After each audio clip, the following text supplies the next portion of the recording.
जरा सोचो अगर तुम्हें एक लड़की से प्यार हो जाए और बाद में पता चले कि ये तो फ्यूचर से आई एक रोबोट है। कुछ ऐसा ही होता है जीरो के साथ। कहानी की शुरुआत होती है 2008 में, जहाँ जीरो नाम का एक लड़का उदास घूम रहा था क्योंकि वो हर साल अपना बर्थडे अकेले ही मनाता था। वो खुद ही अपने लिए एक तोहफा खरीदने गया और उसे अपने पिछले जन्मदिन की याद आ गई। उस दिन इसी मॉल में उसे एक सुंदर लड़की मिली थी जो उसे देखकर न जाने क्यों मुस्कुरा रही थी। उसने मॉल से कपड़े चुराए और किसी को पता तक नहीं चला। वो बिना कुछ बोले बस उसकी तरफ देख रही थी जैसे उसे काफी समय से जानती हो। उसने मेन्यू की सारी चीजें ऑर्डर कर दी जिससे जीरो को अपनी जेब काफी हल्की महसूस होने लगी। उस लड़की के किसी भूखे एलियन की तरह खाना ठूसने के बाद जीरो सिर्फ यही सोच रहा था कि अब बिल भरने के लिए उसे कितनी प्लेट्स धोनी पड़ेंगी। उसे तो बिल देखकर हार्ट अटैक ही आने वाला था, लेकिन लड़की ने कहा कि बिल वो संभाल लेगी, वो बस बाहर जाकर उसका इंतजार करे। लेकिन वो तो बिना बिल भरे रेस्टोरेंट से भागती हुई आ रही थी। उसे देखकर जीरो भी उसके साथ भाग लिया। रेस्टोरेंट का मैनेजर भी पैसे वसूलने के लिए उनका पीछा कर रहा था। आखिरकार वो मैनेजर से बच निकले और लड़की ने जीरो को अपनी आंखें बंद करने को कहा। उसने बताया कि वो भविष्य से आई है और वहाँ से चली गई। जब जीरो ने आंखें खोली तो उस अनजान लड़की को वहाँ ना पाकर वो बहुत उदास हो गया। इधर प्रेजेंट में जोरदार बिजली कड़कने लगी जो सड़क पर एक जगह इकट्ठा हो रही थी। जब बिजली हटी तो वहाँ से वही लड़की फिर से निकली जो एक साल पहले आई थी। चलते चलते वो कुछ बदमाशों के पास पहुँच गई जो अपना चोरी किया हुआ सामान टटोल रहे थे। लड़की को अकेला देखकर उन्होंने उसे घेर लिया। उसने उनके लीडर को पकड़कर जबरदस्त ताकत से दूर फेंक दिया। एक गुंडा जो खुद को ब्रूस ली समझ रहा था उसके एक ही मुक्के में ढेर हो गया। इसके बाद उसने एक मॉल में जाकर काफी कपड़े उठाए और मैनेजर्स के रोकने पर उन्हें बिजली के झटके से बेहोश कर दिया। उसी वक्त जीरो पिछले साल की तरह उस रेस्टोरेंट में अपना जन्मदिन अकेले मना रहा था। उस लड़की को अचानक वहाँ देखकर वो हैरान रह गया। वो पिछली बार से उसे कुछ बदली हुई लगी क्योंकि वो रोबोट की तरह सर हिलाकर गाना गा रही थी। आखिरकार उसने जीरो का सर केक में घुसा दिया और उसके पूरे मुंह पर शैंपेन भी उड़ेल दी। इससे पहले वो कुछ कह पाता एक आदमी बंदूक के साथ उठा और लोगों पर अंधाधुंध गोलियां बरसानी शुरू कर दी, लेकिन लड़की ने जीरो को कवर करके उसकी जान बचा ली। शूटर गैसोलीन से पूरी जगह को जलाने ही वाला था कि लड़की ने उसके सर पर एक बोतल दे मारी और उसकी तरफ बिजली की तेजी से भागी। उसने बंदूक छीनकर उसे ही वो सारी गैसोलीन पिला दी। इसके बाद उस लड़की ने बड़ी आसानी से उस आदमी को खिड़की से बाहर फेंक दिया। शूटर अब गैसोलीन की उल्टी कर रहा था कि ऊपर से एक जलती हुई सिगरेट उस पर आ गिरी और वो पल भर में जलकर राख हो गया। इसके बाद दोनों जीरो के घर पहुंचे और वो फटाफट कमरे से टिश्यू पेपर्स और बिकिनी पोस्टर्स हटाने लगा। तभी लड़की की आंखों से एक अजीब सी रोशनी निकली जिसमें एक बूढ़ा आदमी दिख रहा था। पता चला कि असल में वो लड़की एक एडवांस रोबोट है जिसे भविष्य के जीरो ने खुद को बचाने के लिए भेजा था। बूढ़े जीरो ने वर्तमान समय के जीरो को बताया कि जल्द ही एक बहुत बड़ा हादसा होने वाला है जिससे उसे ये रोबोट ही बचाएगी। असलियत सुनकर जीरो के होश उड़ गए। कुछ देर बाद उसने रोबोट के करीब आने की कोशिश की, लेकिन उससे पहले ही उसने जीरो को बिजली का झटका देकर बेहोश कर दिया। अगले दिन से वो हर पल उसके साथ ही रहने लगी। जब उसे पता चला कि जीरो क्लास के लिए लेट हो रहा है तो वो उसे उठाकर गोली की स्पीड से भागी। वो इतनी तेज थी कि ऐसा लग रहा था मानो सारी दुनिया स्लो मोशन में चल रही हो। अपनी तेजी से उसने जीरो को सही समय पर क्लास में पहुंचा दिया। शाम को जीरो उसे नॉर्मल लड़की बनाकर अपने दोस्तों से मिलवाने ले गया, लेकिन एक पैक पीते ही उस रोबोट की बत्ती गुल हो गई और उसने अपना सर डरावनी फिल्मों की तरह 360 डिग्री घुमाना शुरू कर दिया। जीरो जल्दी से उसे वहाँ से लेकर निकल गया, जबकि उसके दोस्तों को अपनी आंखों पर विश्वास ही नहीं हो रहा था। अगले दिन जीरो काम पर था जब सड़क पर एक ट्रक ड्राइवर ट्रक चलाते हुए सो गया। ट्रक तेजी से एक छोटे बच्चे की तरफ बढ़ ही रहा था, लेकिन ऐन मौके पर उस रोबोट ने बिजली की रफ्तार से जाकर बच्चे को बचा लिया। उसके साथ इतना वक्त बिताने के बाद जीरो उसके प्यार में गिरने लगा। वो उसे अपनी गर्लफ्रेंड की तरह कपड़े पहनाता और कभी कभी उसके करीब जाने की कोशिश भी करता, लेकिन अपनी रोबोट भी सख्त लौंडिया है। लुच्ची हरकतें करने पर वो जीरो को बढ़िया फटके दिया करती, लेकिन इतनी ताकतवर रोबोट गर्लफ्रेंड होने के कई फायदे भी थे। एक दिन जब जीरो के कुछ पैसे बस के नीचे गिर गए तो उसने बस को ही उठा दिया कि कोई नहीं बेबी, आराम से निकाल लो। वो एग्जाम्स के लिए पढ़ाई करने के लिए भी उसकी आंखों में बने प्रोजेक्टर्स का इस्तेमाल करता। इस सब के अलावा जीरो भी उसका पूरा ख्याल रखता था, लेकिन रात के समय वो न जाने कहाँ चली जाती थी। उसके लौटने पर अक्सर उसके चेहरे पर मिट्टी लगी होती थी जो जीरो की समझ से बाहर था। असल में वो रात भर लोगों को हादसों से बचाती फिरती थी। पिछली रात एक बिल्डिंग आग से तबाह हो गई थी, लेकिन किसी की जान नहीं गई क्योंकि उस रोबोट ने सही समय पर पहुंचकर सबकी जान बचा ली।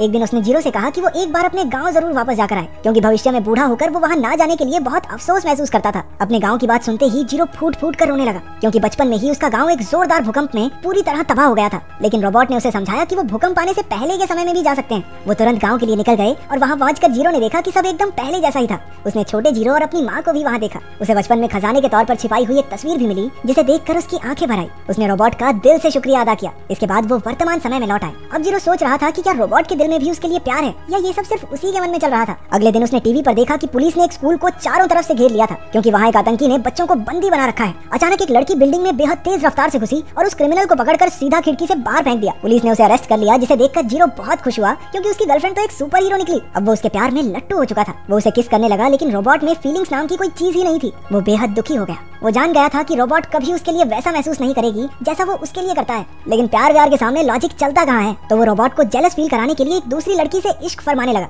लेकिन इस बात से उस पर कोई असर नहीं हुआ। जब बाहर जाकर उसने उस दूसरी लड़की को किस करने की कोशिश की तो उसने जीरो को जोरदार थप्पड़ दे मारा। ये देखकर रोबोट ने लड़की को उठाया और हवा में घुमाकर पानी में फेंक दिया। इससे जीरो को बहुत गुस्सा आया और वो जोर जोर से उस पर चिल्लाने लगा। अब वो उसी जगह पहुंच गए थे जहां उन्होंने पिछले साल एक दूसरे को अलविदा कहा था। जीरो ने रोबोट से अपनी आंखें बंद करने को कहा और गुस्से में वहां से निकल गया।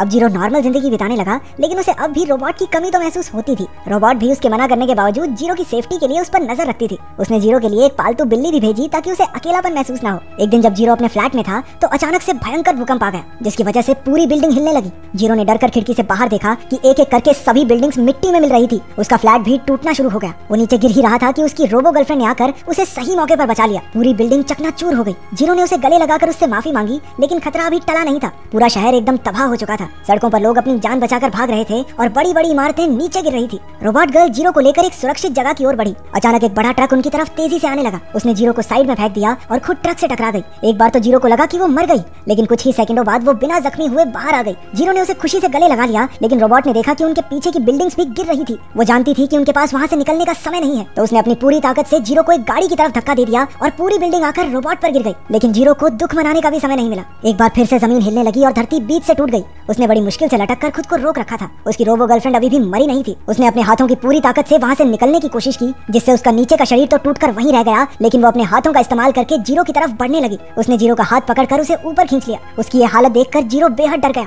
रोबो गर्ल ने कहा भी कि वो अपनी जान बचाकर भाग जाए, लेकिन जीरो उसे किसी कीमत पर छोड़ने को तैयार नहीं था। ये देखकर वो मुस्कुराई और कहने लगी कि अब उसे प्यार का असली मतलब समझ आ चुका है। इसी के साथ एक बार फिर भूकंप के झटके आए और एक बार फिर उसने जीरो को धक्का देकर हटा दिया। रोबोट के ऊपर एक विशाल पत्थर आ गिरा और बेचारा जीरो दुख में उसका नाम पुकारता रह गया। भूकंप के खत्म हो जाने के बाद जीरो ने मलबे में अपनी गर्लफ्रेंड की तलाश शुरू की, जहाँ उसे उसका हाथ मिल गया। उसने रोबोट को गले लगा लिया, लेकिन वो तो खुद को कुर्बान कर चुकी थी। जीरो ने रो रो कर उसे उठने को कहा, लेकिन अफसोस ऐसा कुछ हुआ नहीं। इस घटना के 61 साल बाद हम देखते हैं कि जीरो बहुत बूढ़ा हो चुका है। हमें पता चला कि सालों की रिसर्च के बाद जीरो रोबोट को रिवाइव करके उसकी याददाश्त वापस लाने में कामयाब हो गया था। वो दोनों एक दूसरे से बहुत प्यार करते थे। उन्होंने जीरो का जन्मदिन भी मनाया, जहाँ एक बार फिर से रोबोट ने उसका सर केक में दे मारा। वो हाथ पकड़कर सूरज को ढलते हुए देख रहे थे कि जीरो ने अपनी आखिरी सांस ली। कई साल बाद एक लड़की किसी म्यूजियम में आई हुई थी, जहाँ उसने देखा कि हूबहू उसके जैसी दिखने वाली रोबोट वहाँ रखी गई थी। बोली के दौरान उस लड़की ने सबसे ज्यादा दाम देकर उस रोबोट को खरीद लिया। उसने रोबोट की सभी यादों को देखा, जिससे उसे भी धीरे धीरे जीरो से प्यार हो गया। इसलिए उसने समय में पीछे जाकर जीरो से मिलने का फैसला किया। ये वही लड़की है जिसे हमने कहानी की शुरुआत में देखा था।